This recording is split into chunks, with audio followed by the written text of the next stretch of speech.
Don't be suspicious, don't be suspicious, don't be suspicious, don't be suspicious, don't be suspicious.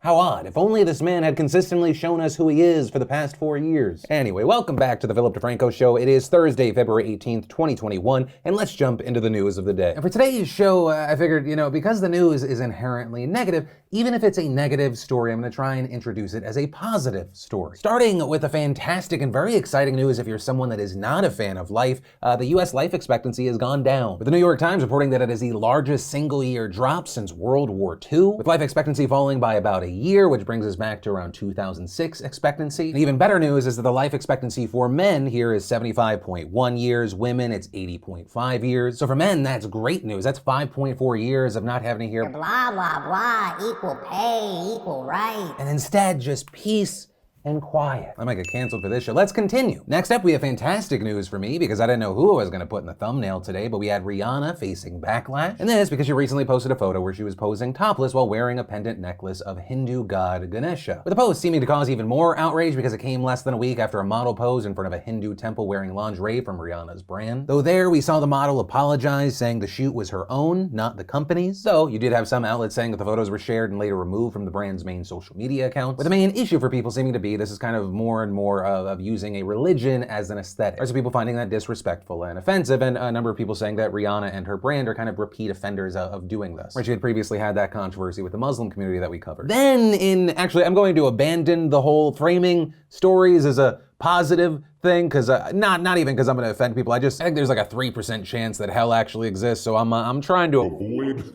Though I guess technically this could be seen as a positive through struggle story. If you didn't see the trailer for the new YouTube Originals documentary Demi Lovato Dancing with the Devil came out yesterday. The series is 4 parts. It airs March 23rd, and most importantly, it deals with Demi Lovato's life and her overdose in 2018. Right, what led up to that moment, what her path afterwards has looked like, and in the trailer we learned some shocking information about that incident. Things like it resulted in her having 3 strokes, a heart attack, and doctors telling her family that she had 5 to 10 minutes to live. With her also saying in a call to the press that she's still dealing with the effects of everything, explaining, "I was left with brain damage and I still deal with the effects of that today. I don't drive a car because there are blind spots in my vision. I also for a long time had a really hard time reading. I feel like they kind of are still there to remind me of what could happen if I ever get into a dark place again."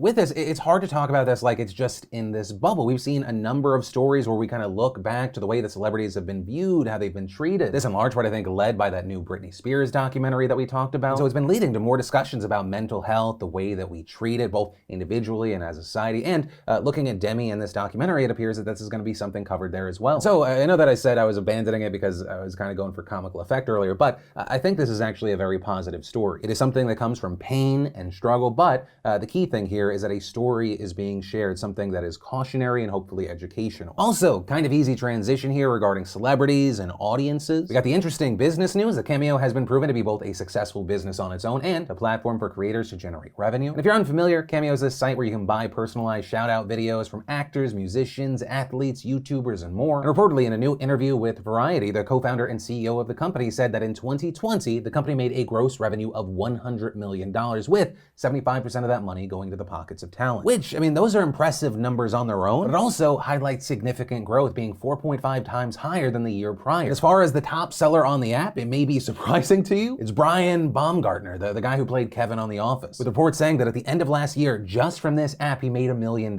As far as those right behind him, you have Brett Favre, Snoop Dogg, and Gilbert Gottfried. Then, in really interesting news about the consumption and output of news, we should talk about Australia. And this, in part, because Facebook has taken the unprecedented step today of blocking news access in Australia in a drastic escalation of a battle over a proposed law in the country. Right, and so under this legislation, which is expected to pass in the next week, tech giants would be required to negotiate compensation with news organizations for the content that appears on their platform, with the argument being here that newspapers have been steadily declining while big companies like Facebook and Google, which have become major distributors of news, continue to make billions of dollars from digital advertising. You have those who support the law saying these massive companies, right, the Facebook and Googles of the world, they have a responsibility to help support media companies whose links they profit off of by driving traffic to the sites. But you also have Facebook and Google fighting very hard against it, saying that it is unworkable for a number of reasons and arguing that it would incentivize the news organizations to jack up prices during negotiations. And so now, with it being all but certain that Australia will approve the law very soon, Facebook has doubled down. And not only does their current ban block Australians from sharing news from both domestic and international sources on the platform, it also prevents all Australian publishers from being seen on Facebook everywhere else in the world. With it also going beyond news. According to reports, pages for state health departments were wiped clean just 3 days before the launch of a nationwide COVID-19 vaccination program. Emergency services were also taken out, including the Bureau of Meteorology, which has been providing essential weather data in the middle of a fire season. Pages for nonprofits and charities were also taken away, but at the same time, groups dedicated to spreading conspiracy theories about vaccines, 5G, Bill Gates, and the end of the world remained up. And Facebook, for their part, blamed the disappearances on the proposed legislation, with a spokesperson telling reporters, "As the law does not provide clear guidance on the definition of news content, we have taken a broad definition in order to respect the law as drafted." Now with this, they did eventually promise to revive the public service pages, but the move still prompted a ton of backlash. Many politicians in Australia condemning Facebook for blocking health information in a pandemic and censoring news. Communications Minister Paul Fletcher accused the company of creating what he called a public safety issue. Prime Minister Scott Morrison also taking aim at the platform on the platform, writing Facebook's actions to unfriend Australia today, cutting off essential information services on health and emergency services,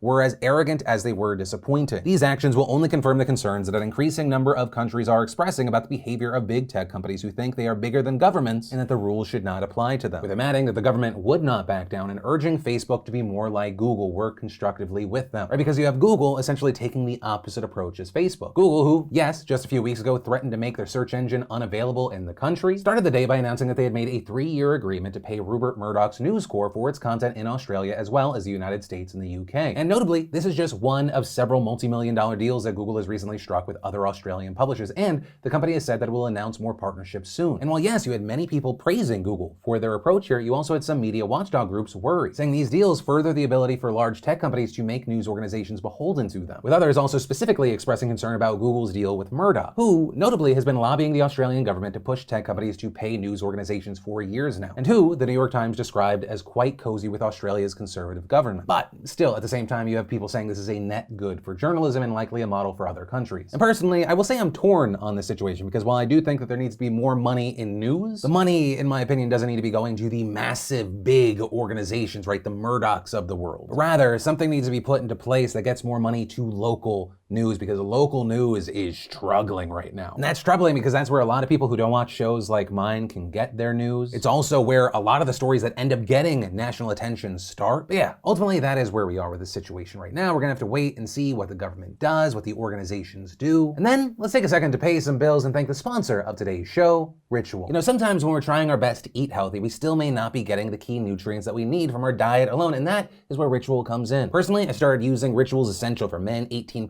multivitamin that helps support heart health, brain health, normal muscle, and immune function with key nutrients like vitamin K2, omega-3 DHA, vitamins A and D3, as well as magnesium and zinc. And Ritual helps support foundational health with clean, traceable ingredients that make it easy to turn your healthy habits into, well, a ritual. And their subscription-based supplements are easy to start and are delivered directly to your door for only about $1 a day. It's vegan-friendly, non-GMO, gluten and allergen-free, and you can track where each ingredient comes from right down to the supplier. And best of all, right now, Ritual is offering 10% off during your first 3 months. So what are you waiting for? Just click that link down below, get 10% off, and support your heart health and normal muscle and immune system function today. And then let's talk about the state that Ted Cruz apparently is too busy to help on the ground. Texas. So starting with good news, bad news, power outages in Texas Thursday morning fell to under 500,000, which is a lot of people, but still way less than the 3 million that we talked about in yesterday's show. According to the state's main grid operator, the Electric Reliability Council of Texas, aka ERCOT, those remaining outages are largely weather-related and not connected to problems related to forced outages. While the return of power to millions is significant, Texans are still facing a host of problems. For one, there have been numerous reports of carbon monoxide poisoning as people without power have tried to keep warm in their cars or through other means. In fact, an adult and a child were found dead Tuesday after running their car inside of their garage, which prompted Houston police to issue a statement saying cars, grills, and generators should not be used in or near a building. However, as people struggle for warmth there, this is not an isolated incident. Last night, for example, 6 children and 4 adults were rushed to the hospital for carbon monoxide poisoning after setting up grills inside their home. And in addition to all of that, even for those with power now, water has become a major issue. Yesterday, 7 million Texans were placed on a boil advisory, with about 263,000 also without functioning water providers. A situation that has resulted in videos popping up online where you see people lining up in a park to fill up buckets of water. The Food and Drug Administration and the National Weather Service even citing melting and boiling snow as an emergency option if people cannot find water elsewhere. And for some, all these problems only seem to compound in the form of burst pipes. Right? Pictures and videos circulating all over social media. And so as a result, a number of local media outlets have begun to outline steps that people can take once their pipes start to thaw or if they break. I'll link down below to those resources. And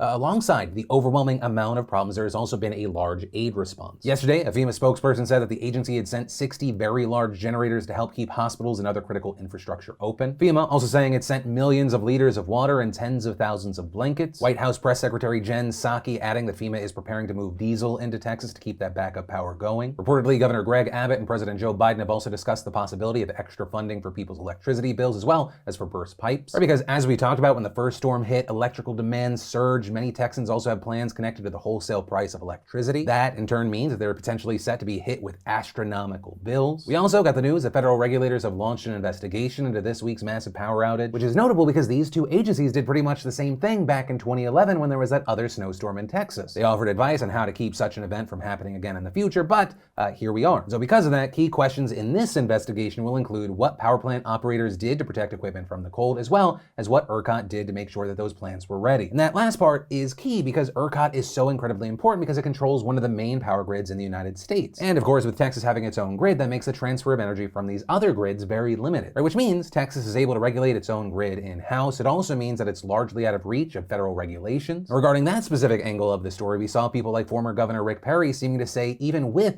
this situation, we want to keep federal regulations out of the state. With Perry saying the Texans would be okay without electricity for longer than 3 days to keep the federal government out of their business. And adding, try not to let whatever the crisis of the day is take your eye off of having a resilient grid that keeps America safe personally, economically, and strategically. And then finally, with Texas, of course, we'll talk about Ted Cruz. The Texas senator has been facing a ton of backlash after photos emerged and that it was later confirmed that he flew his family to Cancun. Or with many people essentially going, wait, so the Republican senator who constantly tries to dunk on Democrats for being out-of-touch elitists, while millions of his constituents are suffering on the ground, he's flying to a vacation destination with his family. I've lost count on the number of ways this guy should go fuck himself. But yeah, the most recent update to the story is that Cruz has now released a statement saying that like millions of Texans, our family lost heat and power too. With school canceled for the week, our girls asked to take a trip with friends, and claiming, wanting to be a good dad, I flew down with them last night and I'm flying back this afternoon. Which I will say has been called into question if this has always been the plan. This because the initials are Crew, right? Ted Cruz's real first name is Rafael. It was reported that they briefly appeared on a standby list on Thursday, though disappearing. People also questioning why he would have to chaperone his daughters if his wife was also going. People saying that doesn't look like a one-day suitcase. And ultimately, as far as my opinion, while I do not 100% definitely know what the truth is in this situation, I am incredibly skeptical of Ted Cruz here. Mainly because of all the Ted Cruz actions and words from him over the years. But yeah, take that as you will, and to the people of Texas, please stay safe out there. And that is where I'm going to end today's show because I want to watch this NASA live stream. If you didn't know, the Perseverance rover is set to land on Mars today. I'm finishing up today's show with just under 7 minutes to go before atmospheric entry. And as much as I love you guys, this is very, very exciting. In fact, if you didn't watch it live, I'll link down below so you can check it out. It's really interesting. The mission primarily is about trying to find signs of ancient life. There's also more to it. Like I said, links down below. I'm gonna go watch history. Thanks for being a part of this. Of course, if there's anything that stood out to you today, let me know in those comments down below, your opinions, your thoughts. I'd love to see those. Thanks as always for being a part of my daily dives into the news. Subscribe and hitting that like button, all the good stuff. Also, if you missed yesterday's show, you wanna catch up, I think it got suppressed. You can click or tap right there. But with that said, of course, as always, my name's Philip DeFranco. You've just been filled in. I love yo faces, and I'll see you next time. Touchdown confirmed. Perseverance safely on the surface of Mars, ready to begin seeking the sands of past life.